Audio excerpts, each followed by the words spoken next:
For a close relationship that can last us through all the years of our life, no doll can take the place of aces back to back. Marlon Brando may be remembered as the powerful Don Corleone in The Godfather, but behind the Hollywood glory was a man haunted by shadows he could never escape. Brando was more than a screen legend. He was a storm of brilliance, scandal, and pain. For years, rumors surrounded his private life, hinting at demons too dark for the public eye. And now, the truth about his darkest secret has surfaced, and it's far worse than anyone imagined. Born into the storm, Brando's early battles. In the years following World War II, the world of cinema was desperate for something raw, something real. And Marlon Brando delivered it in a way no one had before. When he stepped onto the screen, it wasn't just acting, it was electricity. Brando didn't simply memorize lines, he cracked himself open, digging into the ugliest corners of human nature, and poured his soul out for the world to see. Every gesture, every pause, every outburst felt alive, as if he wasn't just playing a role, but tearing pieces of himself loose to build it. Hollywood had never seen anything like it. He didn't just raise the bar, he set a new standard that forced every other actor to catch up or fade into irrelevance. Over a career that spanned half a century, Brando racked up 2 Academy Awards, cementing himself as one of cinema's greatest revolutionaries. But his storm began long before Hollywood came calling. Born Marlon Brando Jr. On April 3, 1924, in Omaha, Nebraska. He was the only son of Marlon Brando Sr., a traveling salesman, and Dorothy Penneker, a stage actress who was rarely home. His mother's absence left young Brando clinging to the family's housekeeper for comfort until she too left to marry, leaving him with the scars of abandonment he never truly healed from. His 2 older sisters, Jocelyn and Frances, lived through it all with him, but what they shared most in that house was chaos. Both parents battled alcoholism, and his father's abusive temper, mixed with his mother's frustrations, created the kind of storm that could break a child, or in Brando's case, give him an emotional reservoir he would later bleed onto the screen. By 1930, the family had moved to Evanston, Illinois, where Brando became a mimic, a prankster, and eventually a boy who found solace in performance. It was here he met Wally Cox, who would remain his closest friend for decades.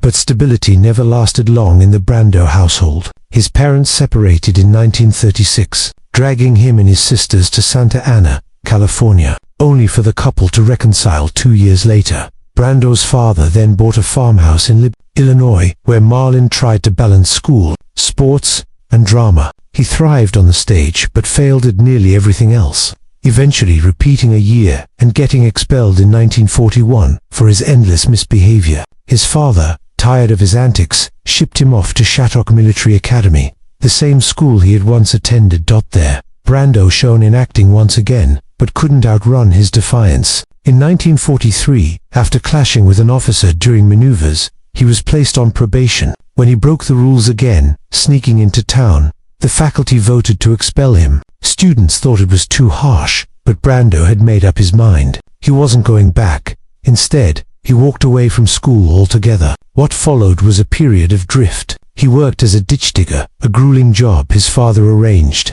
and even tried to enlist in the army during the height of World War II.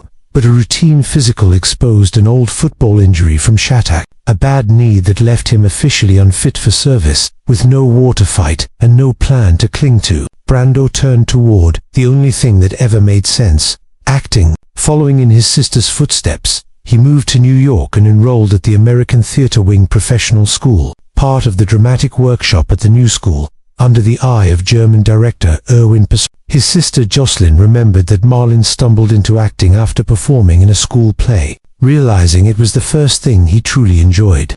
George England, a lifelong friend, would later recall that New York gave Brando something he had never known before: acceptance. In a world where he had grown up ridiculed, rejected, and bruised, the stage became the one place where his chaos made sense. In those early months, he was broke, often crashing on friends' couches or staying with Roy Sutton, who would go on to become a celebrated Broadway producer. Yet, even in those lean years, Brando was already honing the instincts that would change cinema. Under the mentorship of Stella Adler, he embraced the Stanislavski system, a method that demanded total immersion, living as the character, breathing their fears, and bleeding their pain.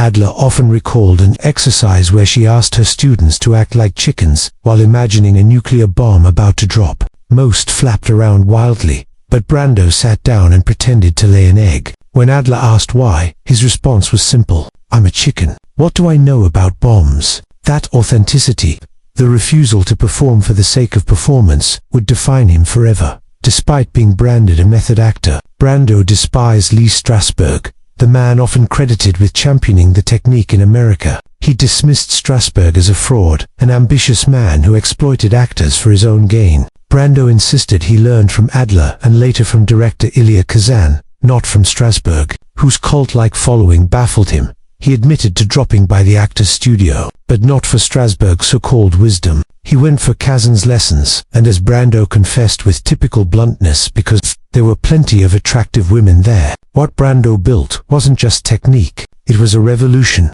Dustin Hoffman would later explain that Brando's approach was startlingly natural. He would casually chat with cameramen or co-stars about their weekends even after the director called action, refusing to snap into character until he felt the lines flowed as easily as real conversation. Once he reached that point, his delivery was effortless, almost unsettling in its realism. To some directors, this came off as arrogance or difficulty, but to the actors who stood across from him, it was brilliance. Brando himself later reflected on what he brought to the screen. In the 2015 documentary, "Listen to Me, Marlon," he remarked that before his arrival, actors were like breakfast cereals, predictable, polished, and packaged. He shattered that illusion. Every performance was dangerous, alive, and unpredictable. He wasn't just another actor. He was the storm that blew Hollywood wide open. But the storm began far earlier on Broadway, making it to the big stage. By the mid-1940s, New York theater was a jungle of ambition, and Brando,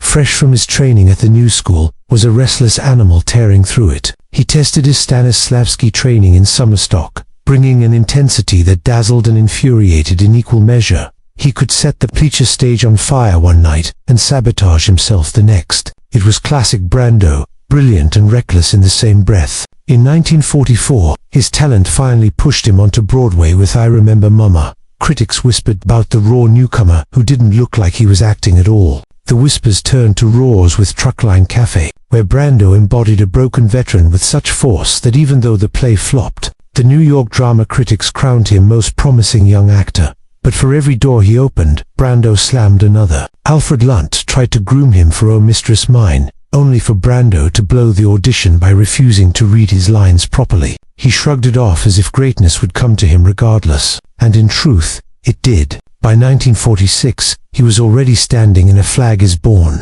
refusing to take more than the actor's equity wage, while his co-stars pocketed higher salaries. That same year, he worked with Catherine Cornell in Candida and Antigone. She admired him, though many Broadway veterans scoffed at method actors like him. Still, they couldn't deny the raw brilliance that radiated from him. Not every opportunity tempted him. Eugene O'Neill's The Iceman Cometh was offered, but Brando tossed the script aside, sneering that it was ineptly written and poorly constructed. He fell asleep trying to read it. For any other struggling actor, such arrogance would have been career suicide. For Brando, it was just another notch in his myth. His agent lined him up for The Eagle Has Two Heads with Tallulah Bankhead, and it exploded into chaos. Bankhead thought he was brilliant and unbearable in equal measure. He muttered through rehearsals, scratched himself, picked his nose on stage. Producer Jack Wilson finally snapped, demanding to know when Brando would stop hiding behind the method and actually act. Brando's response: he bellowed back with such raw power that the entire cast froze in awe, then shrugged. "They don't think you can act unless you can yell." Bankhead fired him soon after. It should have been a disaster, but instead it opened the door of destiny. Months later, Tennessee Williams and Elia Kazan were casting A Streetcar Named Desire. Bankhead, in her own acid way, practically recommended him, writing to Williams about a total pig of a man without sensitivity or grace, who would be perfect as Stanley Kowalski. And she was right. When Brando auditioned, Williams confessed it was the best reading he had ever heard. Brando modeled Stanley after boxer Rocky Graziano, hanging around gyms until he could mimic his walk, his voice, his entire being. Graziano nearly fainted. Brando's Stanley Kowalski didn't just shake Broadway, it split it wide open. His primal energy against Jessica Tandy's fragile Blanche rewrote the rules of performance. When Hall